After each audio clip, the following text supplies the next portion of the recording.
Greetings. It's time for another monthly inflation update. Inflation, of course, is in the news and is being portrayed very inaccurately in the news, as longtime viewers of this channel know. The media is in the business of making people either angry or frightened, and therefore scaring people about inflation and telling them that inflation is much, much higher than it actually is an evergreen strategy that may never run out. The media might be able to do that forever and ever and ever. But if you are a longtime viewer of this channel, you know how much inaccuracy is within this narrative and how selective they are in choosing which data points to give visibility to and which data points to ignore. So the narrative is very dishonest. And the general public is not sophisticated enough to understand all this because they believe that inflation means they are going down in prosperity, whereas they think deflation means they would go up in prosperity, and nothing could be further from the truth. Deflation is far worse than inflation for a debt-heavy society like the one we have right now, as I describe in this video up here in the tag you see in the upper right-hand corner. Now, as you know, I have created a methodology to measure inflation using long-term moving averages, and therefore it's a far more robust and comprehensive measure. The measure that I use, which I describe in this video up here, which you see in the tag to the right-hand side, is that for inflation to start to be a little problematic, meaning that worldwide quantitative easing, monetary creation, should be paused until the numbers go below this threshold, is when the US CPI, 10-year compounded annual growth rate, is above 3% a year, and the Goldman Sachs commodity index is also above 3% a year as a 10-year moving average. We use 10 years as a window on which to calculate the compound annual growth rate because using too small of a window is the primary trick that the media uses to say that inflation is super high. They're starting from very convenient starting points to create something narrative worthy out of what really is just statistical noise. So let us see what inflation really is today, December 11th, 2021.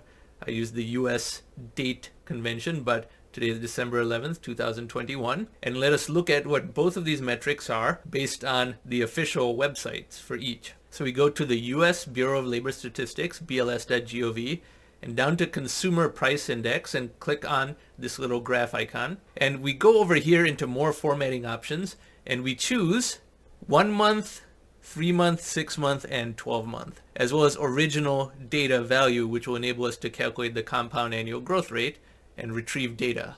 So this is the original data value. It seems to be ticking up, but is that really above trend? Is that a worthwhile incremental increase relative to this long-term trend line? And remember, this is supposed to be exponential, not linear. So this is how we calculate the 10-year compound annual growth rate like we have in prior months. We take this most recent reading of the CPI, about 279, relative to the one exactly 10 years ago, which is about 227. And so I take 279 divided by 227, 1.229 is the answer over here. So almost 23% inflation over 10 years. 23% inflation over 10 years. And we take the 1/10th root of that, which is x to the y, 0.1. 1/10th root of a 10-year growth rate will give you the compound annual growth rate averaged over those 10 years. And we have 2.08% as the compound annual growth rate. 2.08%, call it even 2.1, round it up. 2.1% is the growth rate of US CPI over the last 10 years. That is 1 decimal point higher than last month and 2 decimal points higher than 2 months ago. So it has in fact increased from 1.9% to 2.1%. That is very low. That is still within statistical noise. It is certainly not close to 3%, and it will take a long time to even get to 3%, even at the current rate of increase, which itself will dissipate. I'm very, very confident that by April, May, June or so, this CPI number will moderate back down, and a lot of people who are screaming now will either not be found or will cling to their hyperinflation narrative by doubling down and getting even more out of control. Like, for example, that Economics Explained channel, which I debunk in this video over here, is one that says we're already in hyperinflation. And he's been saying that for about a year now. And when hyperinflation doesn't show up in the indicators, he proceeds to say the introduction of expensive luxury items proves that there's more hyperinflation. Now, that is crazy. So higher end products being introduced means that there is inflation, hyperinflation even.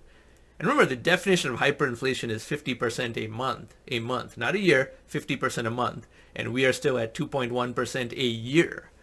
That's not even at the optimal level yet. It's below the optimal level. But now, as you can see, this is the 1 month data, and all the media screeching you hear about is about this general increase over here. But if you look at the 3 month data, well, okay, it's no longer at the high of several months ago. At the 6 month data, it's plateauing. It's higher than before, it's plateauing. And then this is the 1 year data. Yeah, it's higher now, but what about offsetting when it was close to zero over here due to COVID-19 in 2020 and also over here in 2015? That's why the average still is 2.1%. That average that we just calculated, 2.1%, is in fact what you would see as the average of this line if you were to plot a trend line along all this trailing 12-month CPI data. The media is only reporting the trailing 12-month amount, and it happens to be high right now, but that's because it's recovering from this unusually low period. Now here's the other problem. The US CPI is for the US only, and as I explain elsewhere on this channel, all money printing is worldwide. And therefore you should only look at worldwide metrics, and you should look at commodity prices because commodity prices are the purest measure of inflation. Anything related to services is part of inflation, but it is not as clear that that is harming people if it gets high in price, because that also comprises people's wages. Service prices rising is simultaneous with wages of the service provider rising, and therefore there's a lot more nuance that has to be in that type of discussion, including what is the productivity growth rate of those services or not. Those details are needed before one can say that service price increases are in fact inflationary and are much less lowering standards of living of people. So now we go to the next metric, which is the Goldman Sachs Commodity Index. Goldman Sachs Commodity Index, and this will be in the description box below. Over the last 1 year, it's risen almost 40%. Yes, but was that the right starting point? And this is why a 1 year snapshot is not very revealing. You have to go to a 10-year snapshot. Sure, it rose 40% from this unusually depressed point because of COVID-19, but over a 10-year basis, it is in deflation. The average annual growth rate is minus 1.76%. Minus 1.76%. That is deflation. Commodity prices have been in deflation over the last 10 years, and not just for a short while or because of some sudden price fall or anything like that. Deflation over 10 years. How can we talk about hyperinflation occurring when this, which is not riggable because these are the actual traded prices of commodities, oil, gold, natural gas, and others, and it's worldwide?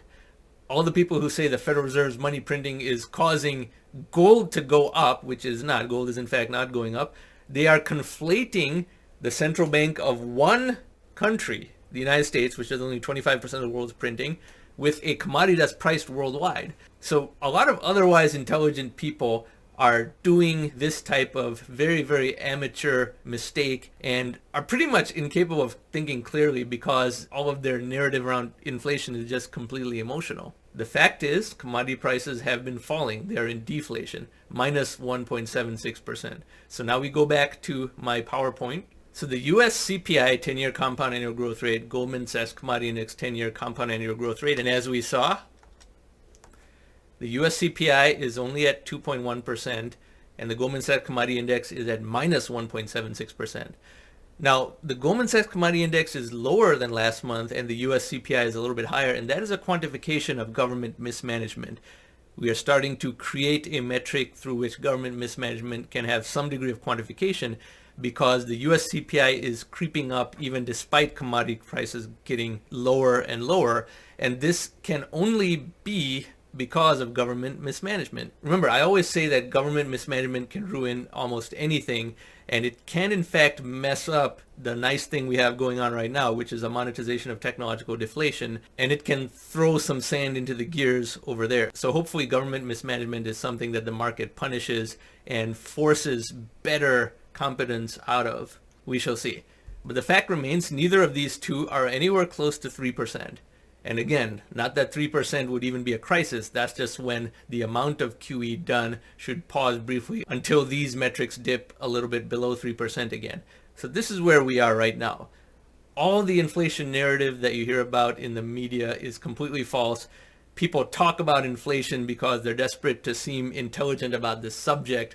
And like I often make fun of, they go into a mode of saying how their wife's boyfriend's parole officer heard that the price of something rose and therefore there must be hyperinflation because of something that they're hearing fourth hand or whatever. It's ridiculous. I should do videos about how perception and reality are so far apart on this inflation metric because of the innate need for people to feel intelligent when they really don't understand a subject, combined with the media's financial incentives of scaring people and making them feel like their future is bleak.